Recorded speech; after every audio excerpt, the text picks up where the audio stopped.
the other game that we're going to highlight in full this week, and that is Jaevon and I's favorite team, the San Francisco 49ers, breaking their 3-game losing streak and beating the Bears 38-13.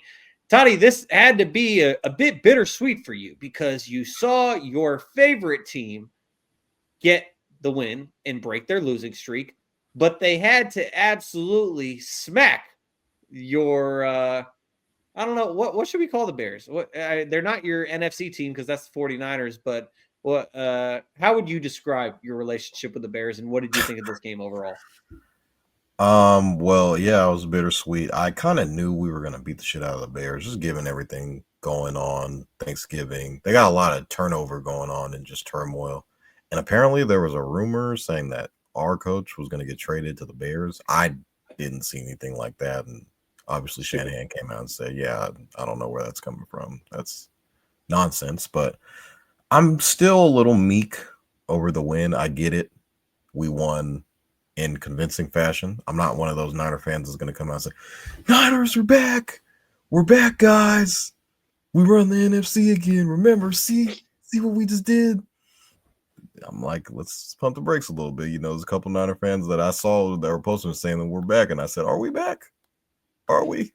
I don't even know if we're the little engine that could anymore. I'm kind of just like a couple wheels fell off the train tracks, like the engine needs to get repaired. We're in the shop right now. Yeah, they got Um, one wheel left right now. I mean, Talanoa Hufanga came back. He looked good. Isaac Garindo looked very, very good. Uh, our guy Manny, he's been on the show a couple of times, picked up Isaac Garindo in our fantasy league and did not play him. Sent him a few choice words in via text message about his acquisition of Mr. Garindo. And yeah, I knew he would play good. He's already hurt, which is great. After in his But he said it was precautionary. Sorry, didn't mean to cut you off. Yeah, in his post game, he said that he'd be all right to play. So we'll see where that is. But I mean, Jawan Jennings, the week I just fell asleep at the wheel and just don't start him in fantasy, obviously goes off for 2 touchdowns. He's good for a couple of those throughout the year. We decided to get the ball to George Kittle. He voiced his opinions after, I believe it was the Bills game last week. He was saying, yeah, like I didn't get the ball. Well, I think good things happen when we throw George Kittle the ball. So that's pretty good. As far as the team goes, I don't know, man. I just saw us get penis slapped 2 weeks in a row, one by the Packers, the next by the Bills. Both cold weather games, snowy-ish games. I get it, but Niners had a bunch of opportunities in that Bills game. It could have been a 1-score game if, you know, Kyle Juszczyk doesn't fumble at the 1-yard line. We got the Rams on Thursday night. I mean, this is a game, must-win game. Niners 6 Major and 7. must win. Niners 6 and 7. Rams 7 and 7. McVay is already giving us bulletin board material. Let's go beat the fucking Niners. This is you got to prove it to me. You got to show me. I mean, God, we don't have any running backs. You know how paper thin our running back room is right now. It's a mess. Dre Greenlaw is supposed to be coming back, so we'll see what version of him. I mean, he's been recovering from his Achilles injury, but once upon a time, him and Fred Warner were the best linebacker duo in the NFL. We'll see how effective he can be moving forward. I mean, Puka Nacua just went off, so we'll see where he didn't play in the first game. I don't think. I think it was just. I don't even think Cooper Kupp played. He might have played. I think that Puka missed that game and Cooper played, but that was also the game that the 49ers were missing like a handful of guys too. That was like what, week 2? Yeah, so I mean, in this game as well, I thought Brock played well. Defense looked pretty good. The Bears didn't really show anything. I thought Rome Odunze played well. Caleb didn't play well in this game. Still pretty high on him. Kind of just want to put on the season for the Top Bears. 15? Once upon a time, I did say he was top 15. Once upon a time. Oh, okay, we're walking that back officially. Got it. Okay. He's not right now. He will be, Okay. but right now, no. Okay. The Bears are gonna bear, I guess. Is this what that is? I mean, Da Bears. last year they were 7-10, and now a lot of regression. Eberflus obviously gone. They fired Shane Waldron, offensive coordinator. Thomas Brown, I think he was like the pass game coordinator.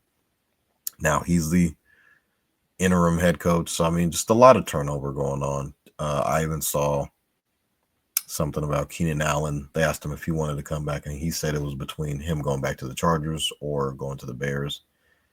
I don't know if the Bears are showing him anything that would make him want to resign as of right now. Maybe I feel like it would depend on who they get as a coach, but all signs point to him probably end up leaving in the offseason. Is there enough balls to go around between those three guys? And yeah, I mean the Bears are just they gotta figure it out. They play on Monday night against the Vikings. That should be interesting. Vikings are on a roll right now, but the Niners and the Bears, I feel like, are one team is coming off a Super Bowl hangover, injuries. The Bears are just, I mean, they had a lot of talent. You could argue organization plays a huge role in their front office plays a huge role in, their success and what determines their outcome of them winning football games. And I even before I even came on, I heard Shaun was talking about the Bears, or Jim Harbaugh wanted to coach the Bears. I mean, he played for the Bears. Like, he literally played for the Bears. Like, it's why was this such a hard thing? Like, imagine if Harbaugh and Caleb, like, that would be Harbaugh loves his quarterbacks. Obviously, he played the position, so he's got a, thing or two up his sleeve about knowing how to play the position and how to kind of navigate the game. And I mean, I've seen it firsthand. Me and Shaun have seen it. I mean, NFC Championship, Super Bowl. He changes your program or your organization overnight. And that's, I mean, he won a national championship at University of Michigan, or as Shaun likes to call it, the team up north. So, I mean, to hear that news came out saying, yeah, I think we'll stick with our guy. It's kind of like, like I can make that decision. If I'm sitting here screaming at you like, hey, do we keep Eberflus or do we hire Jim Harbaugh? That's kind of a no-brainer. Something's not right. So obviously not. I mean, for this game in general, it kind of just speaks on how good one organization is buttoned up versus the other is just in a whole nother realm. And the score kind of replicates that. Well, when you were speaking about Keenan Allen, it's like whether or not he decides to return to the Bears or go back to the Chargers or go elsewhere.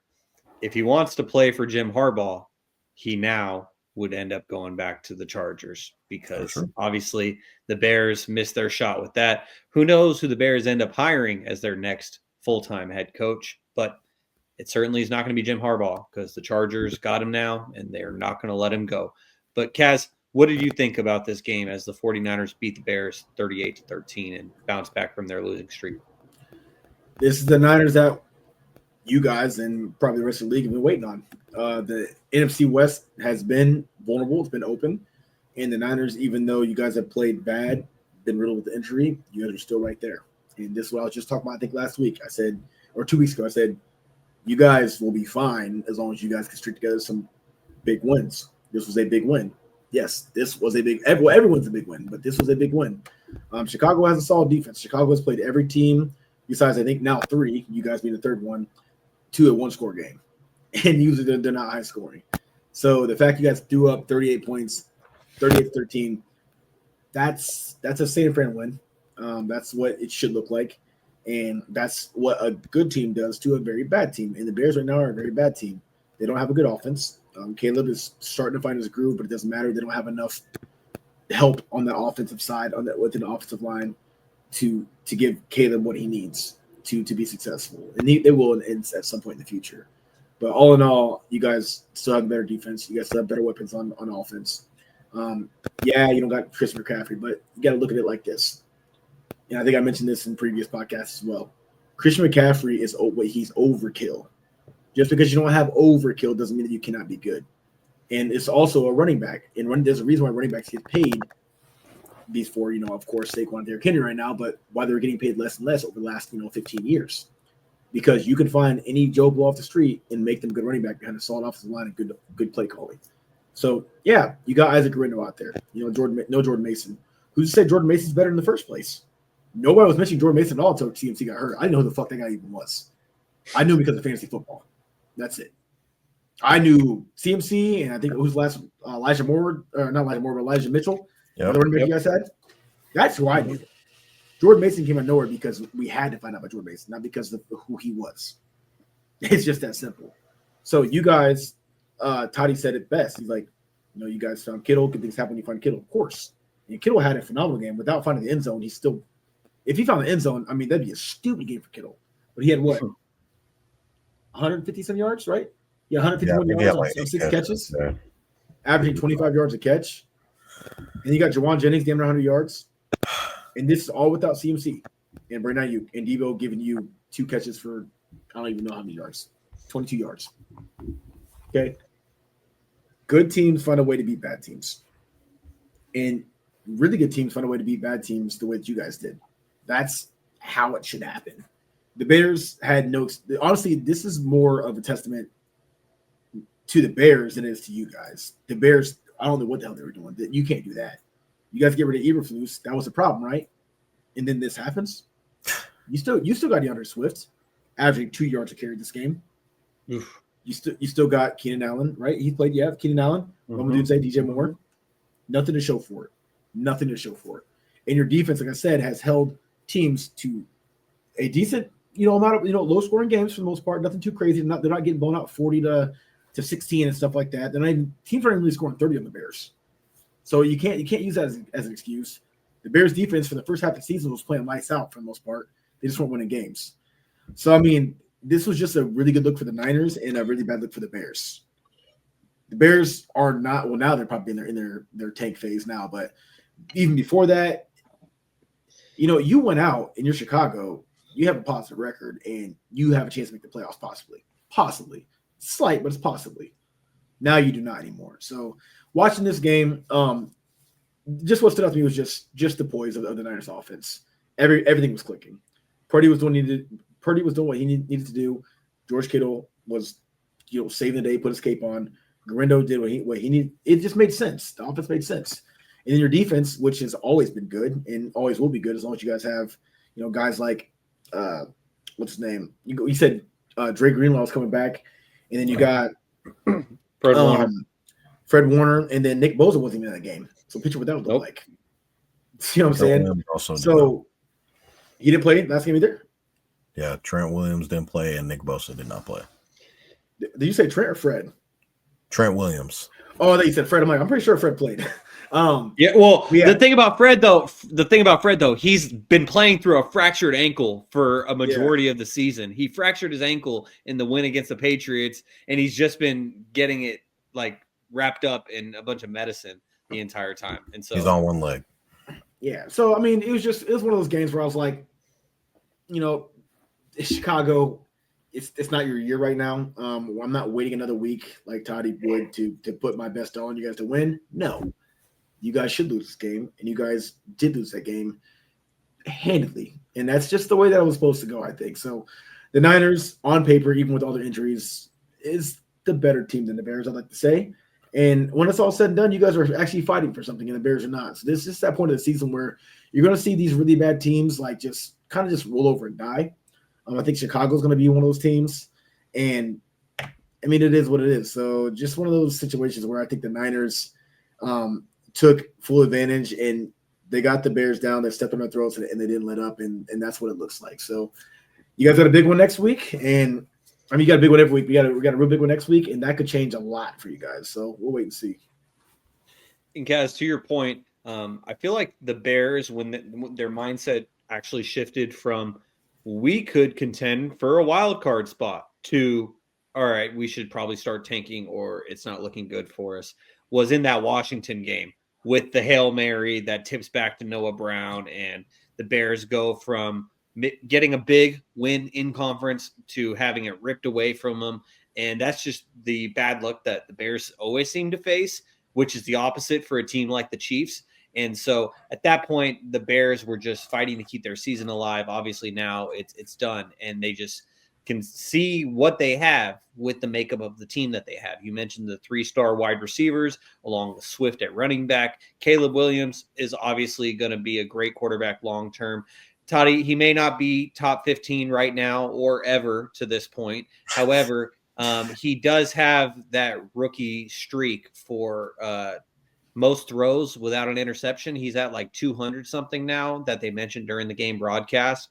And that is an impressive stat. Whether if the team wins or loses the game, that's a really impressive stat to me, because that shows me that Caleb Williams is always in control and he's being very decisive with his decisions. Having 3 great wide receivers does help out a lot, but he could easily just toss it up. I mean, even Brock Purdy, oftentimes he's tossing it up, ball gets tipped, he gets intercepted. And so for Caleb Williams to go as long as he has without an interception is very important. And I think that it's a great sign of what's to come from him as he continues to settle into his role in the NFL. And we've talked a lot about Caleb Williams, and Brock Purdy's been talked about a little bit here, but I see you, Toddy. I acknowledge you. But Brock Purdy in this game was brilliant. 20 of 25, 325 yards, 2 touchdowns, 0 interceptions. And as was mentioned earlier, George Kittle, 6 receptions, 151 yards. Jawan Jennings, 7 receptions, 90 yards, 2 TDs. And we even got a bit of a Deebo Samuel sighting. He had a whopping 35 all-purpose yards in this game, but he did end up having 5 carries for 13 yards. That's not a great average, but they're trying to get him going. I don't know if Deebo will ever be the same, and that's something I don't really want to He'll think be about. fine. He's gonna win. He's gonna win people to their fantasy leagues. Just watch, guarantee it.